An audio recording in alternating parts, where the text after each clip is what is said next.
Napakadaling budget meal sushi naman mga pre. Using 5 ingredients. Una pa sa first mga pre, steam lang muna natin yung hotdog. Habang hinihintay natin maluto yung hotdog mga pre, prepare na muna natin yung ating salata lang ng San Marino mga pre. Separate mo lang yung sabaw niya mga pre. Tapos set aside lang natin. At may nakaprepare na nga rin pala ako dito yung scrambled egg mga pre. Slice mo lang mga pre into strips. Ganon din yung gawin nyo sa hotdog mga pre. Cut nyo rin into strips. At dahil wala tayong gamit ng sushi mat rollers mga pre, bali iminanumano ko na lang. Pwede naman siya mga pre, basta dahan-dahanin nyo lang. Maglagay lang kayo ng tubig sa pinakadulo niya mga pre, para ba yung pandikit. Then yung rubber gloves nyo mga pre, pahiran nyo lang ng mantika. Para naman hindi dumikit yung kanin sa ating kamay mga pre. Ganun lang siya kadali mga pre, sundan nyo lang yung nasa video. Hindi naman na ganun kahirap gawin ito mga pre. Basta meron kang Norris sa bahay nyo mga pre, kayang-kaya mo nang gawin ito. Wow, the truth of the moment mga pre.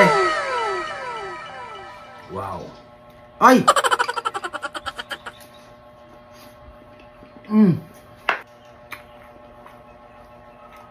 Wow.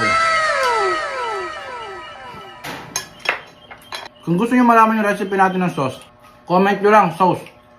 Ipa 5 ingredients rin natin to.